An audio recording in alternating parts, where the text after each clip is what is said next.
Good morning, class. Last class, we studied about the mouth, that is the first part of the digestive system. We studied about the different kinds of teeth,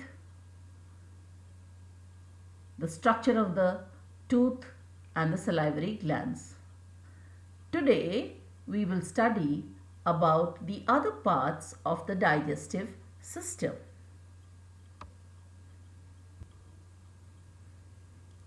The parts of the digestive system are the mouth, esophagus, stomach, small intestine, and the large intestine. In the mouth, the teeth breaks the food into smaller pieces. In the mouth, the tongue manipulates the food and mixes it with saliva and makes it into a bolus. The tongue presses upward and against the roof of the mouth and forces the bolus into the throat or the pharynx. Then the food passes into the esophagus. This is the esophagus. This esophagus is a tube which simply conducts the food from the throat to the stomach. It passes through the diaphragm close to the backbone. It does not produce any digestive enzymes. Here food passes in a peristaltic movement. What is peristalsis? Peristalsis is the wave of constriction caused by the circular muscles of the gut pushing the food along. The next part is the stomach. The stomach secretes gastric juice. Then this is the first part of the small intestine, which is called the duodenum. Into the duodenum, the liver secretes bile and the pancreas secrete pancreatic juice. The next part of the small intestine is the jejunum, and the largest part of the small intestine is the ileum. In the ileum, the intestinal juice is secreted. Next comes the large intestine. The first part of the large intestine is a blind pouch. It has an appendix which is called the vermiform appendix. The large intestine ends in the rectum and opens to the outside, which is called the anus. So here these are the parts of the digestive system. The salivary gland secretes saliva, the liver secretes bile, and the pancreas secrete pancreatic juice. So in all the parts, certain juices are secreted except in the esophagus and in the large intestine.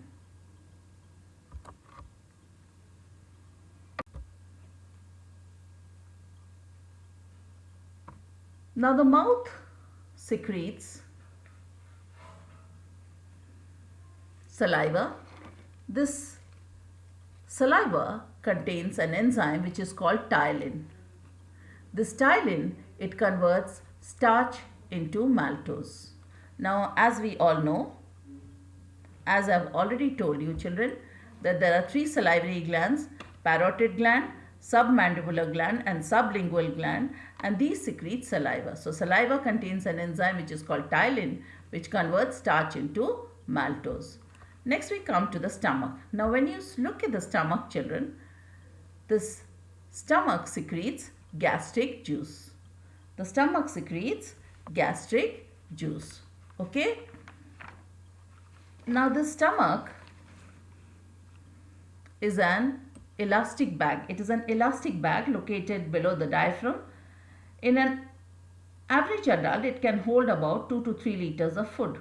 Its walls are highly muscular and churn the food thoroughly to mix with the gastric juice secreted by the inner lining. The opening of the stomach into the intestine is called pylorus. It has a ring of muscles to keep the opening closed like a valve to prevent food passing from the stomach until it is fully churned up. It also prevents regurgitation from the duodenum. Now the stomach secretes gastric juice. This gastric juice is colorless, highly acidic liquid containing water, some salts, hydrochloric acid, and an enzyme called pepsin. The acid serves two functions. It kills any germs which may have entered along with the food, and it activates pepsin to act upon proteins. Now actually, pepsin is first secreted as pepsinogen, which is then changed into pepsin by the acids. And this pepsin, that is the enzyme, it acts upon proteins and converts them into peptides. Similarly, hydrochloric acid converts prorenin into renin, and this renin converts milk protein or casein into para-casein. The next part after the stomach is the small intestine. As I've already told you, the small intestine consists of three parts: duodenum, jejunum and ileum. Now children, the duodenum is the first part of the small intestine. Into this is secreted the bile juice from the liver and the pancreatic juice from the pancreas.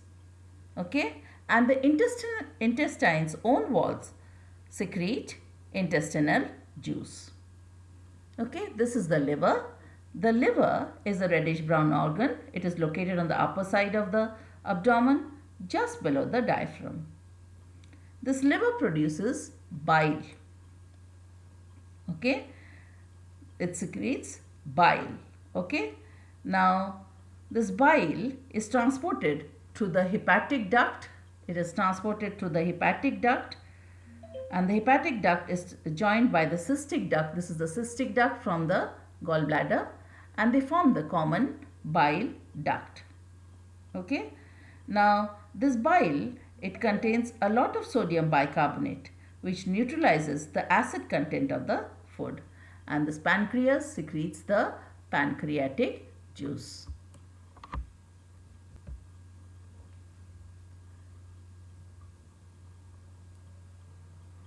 Bile first converts the fat into emulsified fat. That means the bile salts reduce the surface tension of fats and break them into tiny droplets for providing greater surface area for the action of enzymes. The sodium hydrogen carbonate or sodium bicarbonate converts acidic chyme into alkaline chyme. The pancreatic juice is secreted by the pancreas. Pancreas is a whitish gland which is located posterior and inferior to the stomach. The pancreatic duct opens into the duodenum by an aperture common to that of a bile duct. The pancreatic juice secretes three different kinds of enzymes. They are amylopsin, trypsin and steapsin. Now here you can see the enzyme enterokinase. It converts the inactive trypsinogen into trypsin. And this trypsin acts upon proteins and polypeptides, converting them into smaller peptides plus amino acids. The amylopsin, which is also called pancreatic amylase, that converts leftover starch into maltose. Steapsin or lipase converts emulsified fat into fatty acids and glycerol.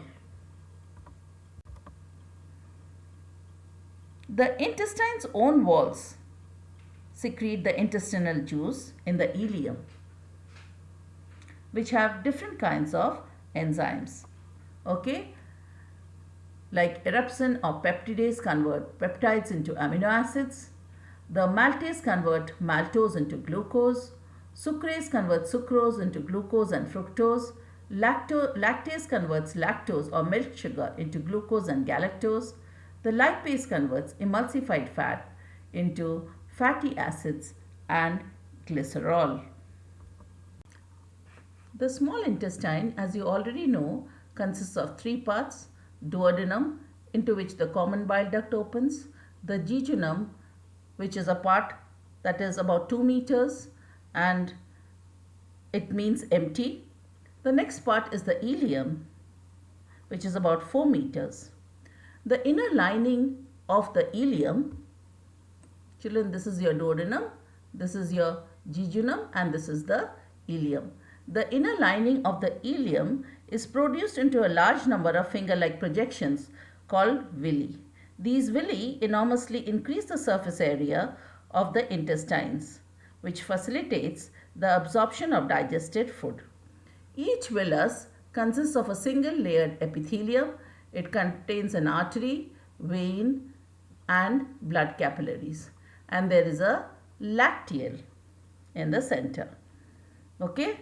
Now, what are the adaptations of the ileum for absorption of digested food? It is very long, more surface area provided. The large number of villi further increase the surface area for absorption. It has a single layered epithelium. It is narrow for slow movement of food allowing absorption. Now we'll see the large intestine. Now this is the large intestine. It is broader than the small intestine. The first portion of the large intestine is the cecum. It has a vermiform appendix.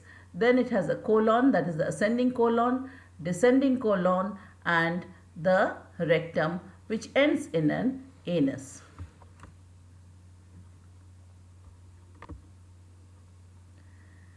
Now, the cecum is a small blind pouch situated at the junction of the small and the large intestine. And as I said, it contains a vermiform appendix. If this vermiform appendix is inflamed, it causes appendicitis. The colon is broader than the ileum and it is a little more than a meter long. It passes up the abdomen on the right, crosses to the left just below the stomach as you've already seen, and down on the left side. The rectum is the last part. It is about 15 centimeter long, which opens at the anus. The anus has circular muscles to keep it closed, except when passing bowels. The large intestine secretes no enzymes. It absorbs much water, but very little digested food from the contents, which mainly consists of undigested material. After much water is absorbed, the contents become semi-solid feces, which pass into the rectum and are expelled at intervals. The expulsion of the undigested remains of the food from the alimentary canal is called defecation. So children, today we studied about the parts of the digestive system, the function of the different parts, the enzymes that they secrete which act on a particular type of food. I think I'm clear. So, thank you and have a nice day.